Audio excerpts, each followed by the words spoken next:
नमस्कार, कैसे हो आप सभी। आशा करते हैं बहुत ही बढ़िया होंगे, बहुत ही तंदुरुस्त होंगे, बहुत ही मस्त होंगे और आप अपने पेपर भी बहुत अच्छे से दे रहे होंगे। और आपकी अंग्रेजी की परीक्षा भी तो बहुत नज़दीक है। और जितने कक्षा 10 वाले बच्चे हैं, आप इस बात को समझ लीजिए कि आज मैं आपको जो देने वाला हूँ ना, उसी में से आने वाला है। क्योंकि मैंने जो कक्षा 12 वाले बच्चों को बताया था ना, बिल्कुल आया था, वही आया था। समझ रहे। सो आपको आज की वीडियो मिस नहीं करना है। आपके लिए मैं वॉइस लेकर के आया हूं, बहुत ज्यादा नहीं, मात्र 10 लेकर के आया हूं। बहुत ज्यादा नहीं है, मात्र 10 है, बस 10 बस हैं। मैं कभी नहीं कोशिश करता कि आपको मैं 50 क्वेश्चन दूं, 100 क्वेश्चन दूं, 25। इससे क्या मतलब आपका टाइम बर्बाद करने से। बस क्योंकि मुझे कॉन्फिडेंस है, मुझे भरोसा इस बात का है कि मैं जो 10 बता रहा हूं ना, इसी में से आ जाएगा। बस आप 10 पढ़ लीजिए, इतना काफी है। पेपर में आएगा, इस बात की भी गारंटी है। ठीक है, तो वीडियो को पूरा वॉच करना, स्किप नहीं करना। अगर स्किप कर दोगे तो भाई मुझे माफ़ करना कि पेपर में अगर वो क्वेश्चन आ जाएगा जो आपने स्किप किया है, तो फिर आप पछताओगे कि हाँ, कि काश कि हम पूरा देख लिए होते। तो आपको वीडियो को पूरा वॉच करना है। और हाँ, वीडियो को शुरू करने से पहले कर लीजिए आप एक छोटा सा काम, कर लीजिए वीडियो को सब्सक्राइब। और हाँ, वीडियो अच्छी लगे तो शेयर जरूर करना, लाइक तो करना बिल्कुल ही ना भूलना। ठीक है, तो चलिए शुरू करते हैं। देखते हैं कि वॉइसेस से रिलेटेड वो कौन कौन से क्वेश्चन हैं जो आपको आपके पेपर में देखने को मिलने वाले हैं। सो स्टार्ट करते हैं। जो पहला क्वेश्चन लिखा है ये बहुत इंपॉर्टेंट है।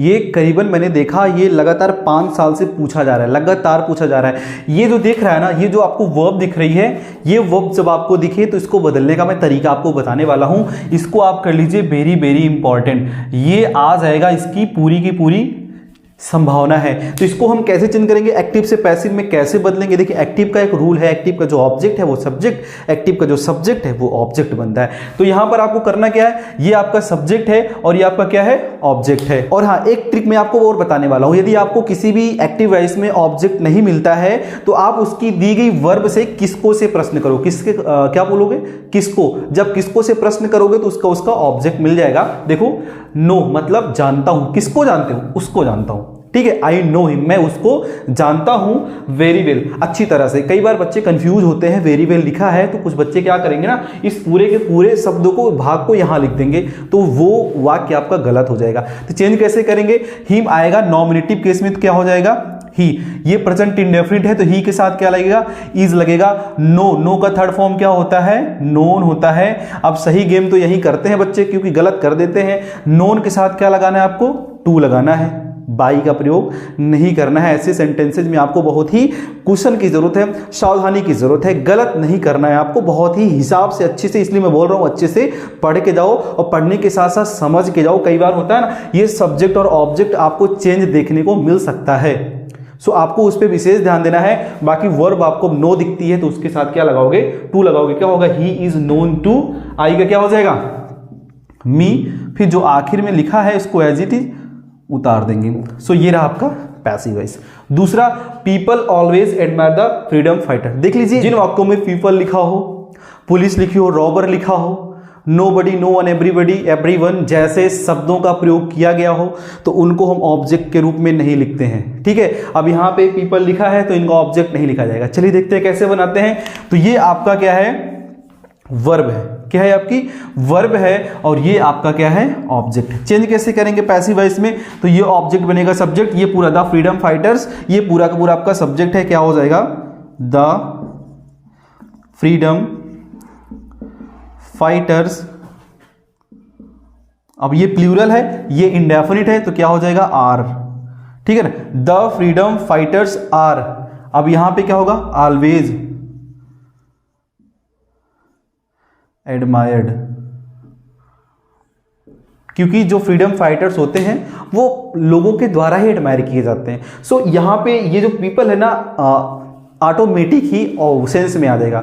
जो पीपल है वो ऑटोमेटिक ही सेंस में आ जाएगा। तो आपको इन वाक्यों को भी अच्छे से देखना है। समझ लीजिए भाई कि the freedom fighters are always admired. आपको बाई पीपल का प्रयोग नहीं कर दोगे तो गलत नहीं होगा, ये भी जान लीजिए।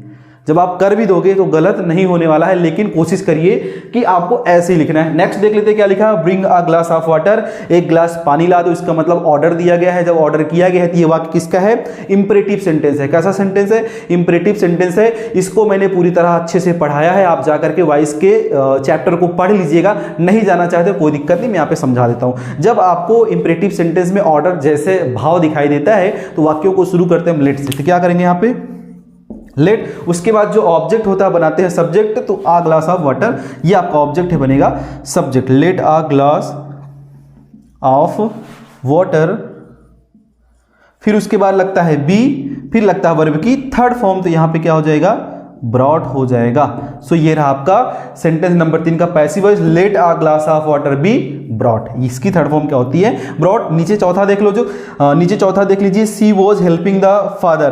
तो यहां पे क्या हो जाएगा, द फादर वॉज। अब वॉज के बाद क्या लगेगा, बीइंग, इसका थर्ड फॉर्म हो जाएगा हेल्प्ड बाई हर। एक चीज ध्यान दीजिए, जब भी आपको एक्टिव वॉइस वाक्यों में कंटीन्यूअस फॉर्म दिखाई दे, इज एम और वॉज वर दिखाई दे, तो आप उसकी सहायक क्रिया को लगाने के बाद बीइंग का प्रयोग करोगे। आफ्टर दैट आपकी जो भी फॉर्म दिखा, यानी कि वर्ब की फोर्थ फॉर्म ही दिखेगी, सो आपको उसको वर्ब की थर्ड फॉर्म में चेंज करते हुए वाई प्लस ऑब्जेक्ट का प्रयोग कर देना है। नेक्स्ट क्या लिखा है, ही टीचेस मी इंग्लिश। बहुत ज्यादा पूछा जाता है। देखिए कुछ इंपॉर्टेंट है, ये सब बहुत इंपॉर्टेंट है, ये आपको पूछने को, ये आपको देखने को मिलेगा। इसको कैसे चेंज करेंगे, ही टीचेस मी इंग्लिश। तो यहां पे डबल डबल ऑब्जेक्ट है, आप दोनों में से कोनो एक को आप सब्जेक्ट बना सकते हो। आपको मैं एक तरीका बता रहा हूं, आप इंग्लिश को क्या बना लीजिए, ऑब्जेक्ट को सब्जेक्ट को object wise, is taught, English is taught by him. तो ये रहा आपका सेंटेंस। ऐसे ही आपको चेंज करना है जब भी आपको डबल ऑब्जेक्ट, आप चाहो तो इस तरह भी लिख सकते हो, यहां पे आई कर सकते हो, तो I am taught English by him हो जाएगा। बस कुछ ज्यादा नहीं होने वाला। क्या रहा आपका 5 सेंटेंस। उसके बाद देखते हैं, देखिए सारे के सारे इंपॉर्टेंट, सबको अच्छे से नोट करते चलिए, अच्छे से समझते चलिए, क्योंकि आपके पास वक्त बहुत ही कम है।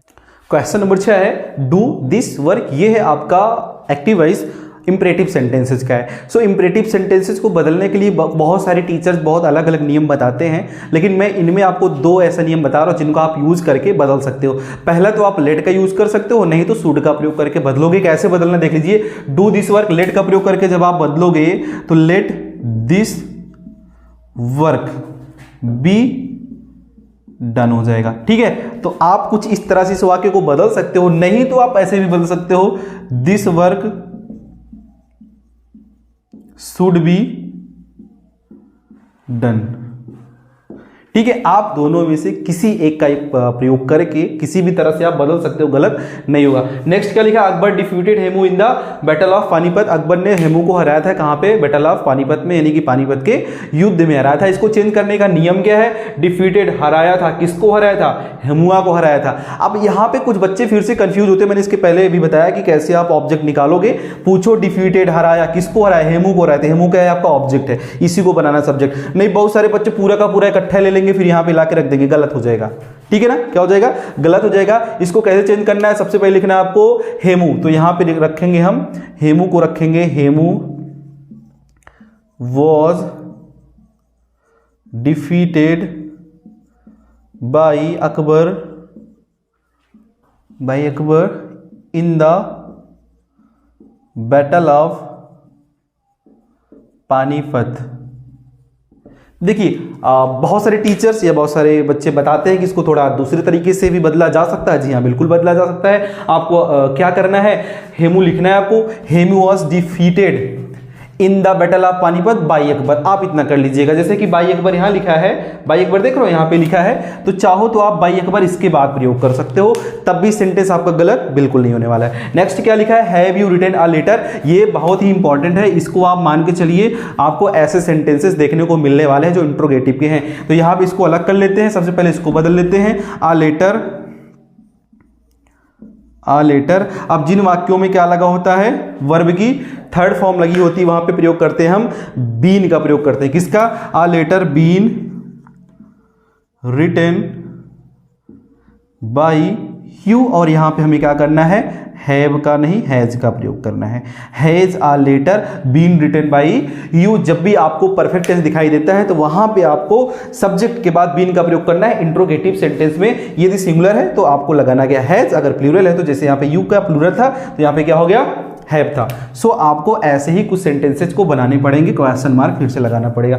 ही इज कॉलिंग मी, मुझको बुला रहा है। आई आपका ऑब्जेक्ट है, ही आपका सब्जेक्ट है, यहां पे होगा आई एम, फिर क्या होगा बीइंग, क्योंकि जब भी आईएनजी फॉर्म लगे तो बीइंग का प्रयोग करिए। I am being called by him, तो ये हो गया आपका सेंटेंस। हेल्प द पुअर, देख लीजिए आपको जब ऐसे सेंटेंस दिखाई दे तब आप इन दोनों में से किसी एक नियम का प्रयोग करके बदल सकते हो। इनमें क्या हुआ है, सुझाव हुआ या फिर सलाह आप मान सकते हो। सो ऐसे कैसे चेंज करोगे इसको, the poor should be, help का थर्ड फॉर्म क्या होता है, हेल्प, गरीबों की मदद करनी चाहिए। तो ये रहे कुछ आपके 10 इंपॉर्टेंट क्वेश्चन जो आपको आपके पेपर में देखने को मिलने वाले हैं। की बात है, मैं इस बात की डंके की चोट पे कहता हूं कि आपको इनमें से क्वेश्चन दिखने वाला है। सो अच्छे से इसको समझ लीजिए, अपने दोस्तों को भी शेयर कर दीजिए, चैनल को सब्सक्राइब कर दीजिए, लाइक करना ना भूलिए, क्योंकि आप लोग लाइक नहीं करते, वीडियो देख के चले जाते तो लाइक भी कर दिया करो, मुझे भी थोड़ा